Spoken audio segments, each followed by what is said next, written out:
Now this is what I like to see. You could kinda hear how mischievous this entire topic feels just to acknowledge. Today we are talking about Vancouver Canucks superstar forward Elias Pettersson once again. But this time, we're not talking about where he's gonna get traded to. We're not talking about the Vegas Golden Knights or the Boston Bruins or any of these other crazy teams that are going out there and laying a claim, staking themselves an opportunity to grab on to EP40. Today we are talking about the 2023-2024 NHL season and ESPN's own projected top 10 points leaders for next year.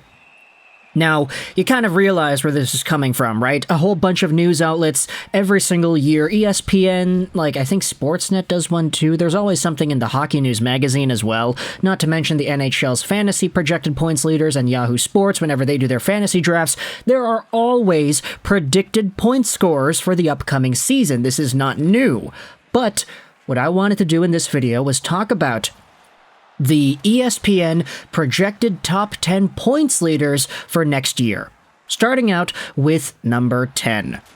They have themselves from the Toronto Maple Leafs Mitch Marner, who in this season's worth of play is projected to having his first 100-point campaign. Now, he's been on pace for 100 multiple times over the past few years, but he has never actually reached the century mark. This season, he's going to do it, according to the folks over at ESPN. David Pastrnak is there at number 9 with 105 points. He is a very talented player and somebody who, if he continues the way he's capable of scoring goals, there really is no slowing down Pasta and everything he's going to be able to accomplish. He already had himself 100 points last year, 113 to be exact, and 60 goals too. But with the departures of Krejci and Bergeron, it's understandable to see a decline, which is why his number is only 105. Moving over to number 8, you have yourselves another player who had reached 100 points last year, Nathan MacKinnon, and they have him at number 106 for this upcoming year. Now, he had 111 points last season, and he did so in only 71 games played, so it is interesting to note how ESPN projects him to actually getting fewer points, but if they're going to try to put in line combinations and project McKinnon playing with Drouin, then maybe that's why the point production is lower. I'm not really too sure how that number is arrived at, especially since his point per game number the past few years has been superseding 106 points by far. Maybe they're just projecting he'll get injured again. If so, that's kind of evil of you, ESPN. Why would you do that? But either way, they have McKinnon as the number 8 overall scorer with 106 points. Tied for 7th and 6th, you have yourselves with 107 points each, Jack Hughes and Nikita Kucherov. Two guys who are very good players. You don't need any introduction to these guys. Nikita Kucherov has been a 100-point guy for years. Back when scoring 100 points was rare, you still had Nikita Kucherov going out there and doing his thing. 120-point-plus season back in the day. And I say back in the day like it wasn't like 5 years ago or whatever it was. But as long as Kucherov can stay healthy, he is pretty much a lock to go out there and get 100-plus points.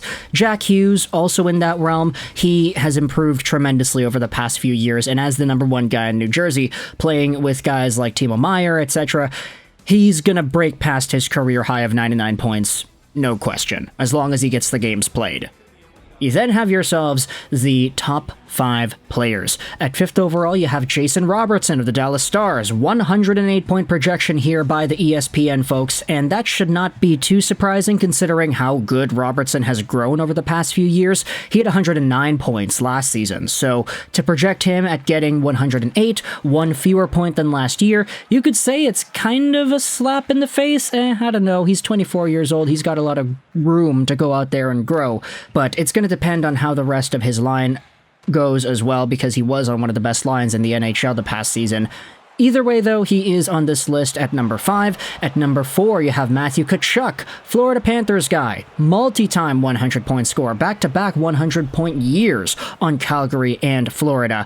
They're projecting him to hit 112 points, which would be a pretty good increase from last year. He had 109 in only 79 games played, and 104 points in the Calgary year before he got sent over. If Tkachuk hits 112, it would seem like the natural progression here. He is just so good all around. Pretty much anything you can be good at, Matthew Tkachuk is good at. And then things get crazy, because for the top 3, You have yourselves Connor McDavid, 148 points. Okay, number one, that's fine. Decreased from 150 something like he had last year, that's totally okay. Even projecting somebody to get 148 points is kind of nuts. But Leon Draisaitl is number 2 with 129, which wouldn't be that bad either. I mean, he had 128 points last year, so 129 does not seem too out of the picture. But third overall on this list, ESPN's projected top 10 points leaders next year is Elias Pettersson. They have him at 116 points, which would be good for third in the NHL, behind McDavid and Draisaitl and above literally everybody else. Now, the thing is, with Elias Pettersson, last year he had 102 points in 80 games played, 39 goals, 63 assists. I think a lot of Canucks fans who had watched Petey last year would look at his season and just say, yeah, that's kind of indicative to the caliber of offensive talent that Pettersson provides. And the crazy part is, he didn't really look like he exerted too much effort when he did this. Like, you know how some players, like Nathan MacKinnon, for example, you can tell that guy is an absolute gamer. He is always going 110%. He's a beast out there, not just because of his skills, but because he is always going to come at you with fierce intensity. Elias Pettersson plays a game that doesn't feel that way. It doesn't feel as intense, it doesn't feel as frantic, it doesn't feel as in your face as Nathan MacKinnon plays. Elias Pettersson has a more slippery, nuanced, and methodical approach to offense, and it's kind of why, if you talk about this 102-point season he had last year, many Canucks fans could say that it didn't really look like he was at his peak. There's room for this guy to grow, and to an excessive magnitude as well. His 102-point season made 100 points look kind of easy, but of course we recognize that because the Canucks haven't had a 100-point guy in a decade since the Sedins were back here, this entire thing is a really big deal, and Pettersson making it look as easy as it is a testament to the skills and growth that he has personally. So for Pettersson to be projected at 116 points for next year, good enough for third overall in the league, while sure, on paper, it might be kind of ludicrous to assume that Petey's going to get the third most points next year. For somebody who watches Vancouver and knows what this guy is about, this doesn't really seem like that bad of a prediction, all things considered. He makes it look easy. He makes it look so effortless that the sky really is the limit here for Pettersson as he ages and gets a little bit better. Now, sure, you could say he's already in his prime. I mean, the guy is 24 years old after all. But the Sedins didn't really break out until they were, 30? They didn't get their 100-point years until then? Not to say that every super Swede in Vancouver is going to exhibit the Sedins' time path. Elias Pettersson is already much better than the Sedins were when they were 24. But heading into the next few years, depending on whom he plays with, what his line mates are up to, and how the rest of the team is able to perform, Elias Pettersson could become one of these pinnacle top-line point producers in the entire league. Top players in the league, period. Last season, Pettersson was already 10th overall in league scoring. What happens next year? Does he jump up to 3rd overall behind McDry? There is a chance for him to do that, but there is also a chance that everybody else does that too. Not to disrespect ESPN's rankings because I like the fact that they put Pettersson at number 3, but Robertson, Jack Hughes, Kucherov, McKinnon, Pasternak, these guys could very well best out the point production numbers that ESPN is projecting onto them. A lot of these guys scored more points this previous year.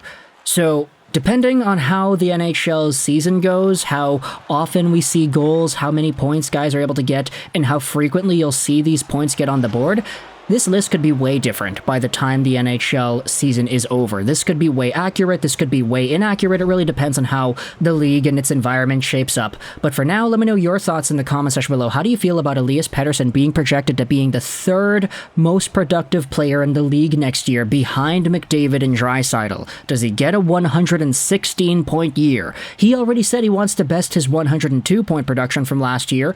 How much does he do that by if he's able to get it done? Also, let me know your thoughts as to the list as a whole. I saw some people getting ticked off that Austin Matthews was not on here, and you could definitely say there are some other players that deserve to be on this list as well, but, I mean, there are only 10 spots, and these are all 10 pretty good players, so to me it feels kind of okay, but if you have any problems with the list, hey, feel free to let me know in the comments as well about that. Matthews, Tage Thompson, should they be here, should they not be? I don't know, you tell me. Let me know your thoughts in the comment section below. I hope you enjoyed this video. And bye.